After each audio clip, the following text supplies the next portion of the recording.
মানুষ শুধু ঠকাতেই ভালো পারে। মানুষ আপনাকে ঠকিয়ে সে আনন্দ পাবে। যদি আপনি কাউকে ঠকাতে যান, তখনই দেখবেন আপনার বিবেকে বাধবে বা আপনার বিবেকে বাধা দেবে যে ওই মানুষটাকে তুমি ঠকায়ও না। দিন শেষে তারা আমাদেরকে ঠকায়, তারা আমাদেরকে ঠকায় ভালো থাকে। আমরা তাদেরকে ঠকাতে পারি না। যে মানুষটাকে আমার সর্বোচ্চ দিয়ে ভালোবাসার চেষ্টা করেছি, সেই মানুষটাই আমাকে ছেড়ে চলে গেছে। আর কি বলবো আমি?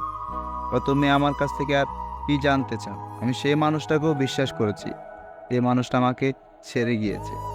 আমি সেই মানুষটাকে আবার নিজের মতো করে ভালোবেসেছি। যে মানুষটা আমাকে ভুলে অন্য কাউকে ভালোবেসেছে।